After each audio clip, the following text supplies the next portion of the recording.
नमस्कार मंडळी, अनिज रेसिपीमध्ये आपलं सर्वांचं स्वागत आहे। आज आम्ही जंगलामध्ये म्हणजे शेतावरती आलो आहोत। हे फणसाचं झाड आहे। हे फणसाचं आज आपण पारा काढून त्याची रेसिपी बघणार आहोत, म्हणजे पाऱ्याची भाजी। चला आता आपण एक पारा काढून घेऊया। हे बघा, आपण एक पारा काढून आणलेला आहे, म्हणजे कवळा फणस। तो आपण कापून घेऊया। या पद्धतीने कापून घ्यायचा आणि त्याचा चीक जो असतो तो पानाने किंवा पेपरने असा काढून घ्यायचा। आता याचे आपण बारीक बारीक असे पीस करून घेऊया आणि हाताला पाणी, त्या फणसाला पाणी लावायचं आणि असं कापून घ्यायचं। म्हणजे पाणी लावल्यामुळे त्याचा चीक हाताला लागत नाही। आणि या पद्धतीची पाव म्हणजे चिकाचा भाग आणि ही साल अशी कापून घ्यायची। जो आतला हे गर असतो तो आपण घेणार आहोत। आणि गर कापून झाला का तो पाण्यामध्ये टाकायचा, म्हणजे त्याचा चीक असतो तो सरळ पाण्यामध्ये उतरतो आणि फणस काळा पडत नाही। आणि जर चॅनलवरती नवीन असाल तर नवीन नवीन कोकणी पद्धतीच्या रेसिपी पाहण्यासाठी चॅनलला लाईक करा, सबस्क्राईब करा आणि बेल आयकॉन बटन नक्की प्रेस करा।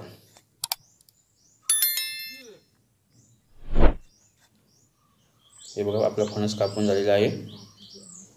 तो आता आपण कुकरमध्ये शिजवून घेऊया। पाणी घालायचं,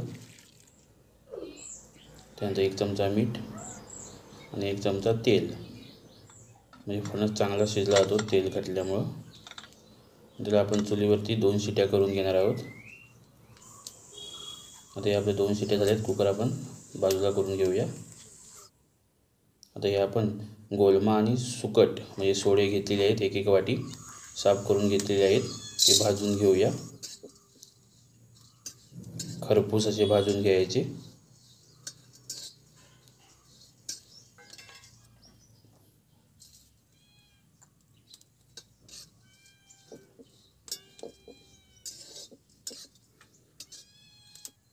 बघा, आता आपले खरपूस भाजून झालेले आहे। हे बाजूला काढून घेऊया आपण आणि पाण्यामध्ये घालायचं, म्हणजे धुतलं जातं चांगलं। नंतर आपल्याला ते पाण्यात गाळून भाजीमध्ये वापरायचं आहे। तेव्हा आपला कुकर आता थंड झालेला आहे, त्यातला आपला जो पारा आहे तो काढून घेऊया। म्हणजे याला पाऱ्याची ठेपशी म्हणतात। आता ही ठेपशी आपली थंड झाली का ती अशी हातानं कुस्करून घ्यायची, या पद्धतीनं।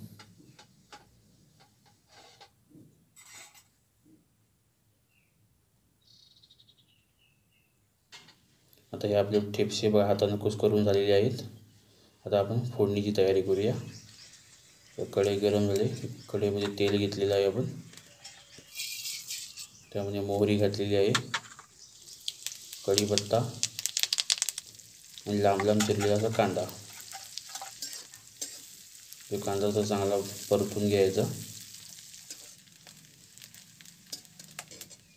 आता आपला कांदा परतून झाला का त्यामध्ये आपण मसाले घालूया।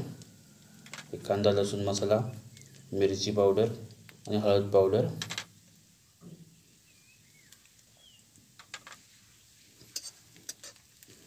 हे मसाले म्हणजे परतून घ्यायचे तेलामध्ये। आणि त्यानंतर आपण जो भाजलेला सुकट आहे, सुकट आणि गोलमा ते घालूया।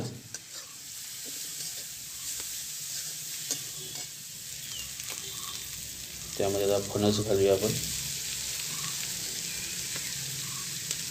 आता पूर्ण सगळं एकत्र करून घ्यायचं। आता आपण त्याच्यात चवीनुसार मीठ घालूया। पूर्ण सगळं मिक्स करून घेऊया आणि पाण्याचा हपका मारायचा। अर्धी वाटी पाणी वापरलेलं आहे आम्ही। सगळं मिक्स करून घ्यायचं, त्याच्यावरती झाकण ठेवायचं 2 मिनिटासाठी।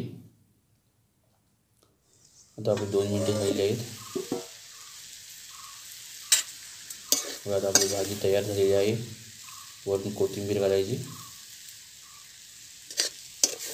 आता आपण भाजी तर वाढून घेऊया। भाजी बघा वाढलेली आहे। कोकणी पद्धतीची पाऱ्याची भाजी तयार झालेली आहे। व्हिडिओ कसा वाटला हे नक्की सांगा आणि व्हिडिओला लाईक करा, सबस्क्राईब करा, बेल आयकॉन बटन प्रेस करा.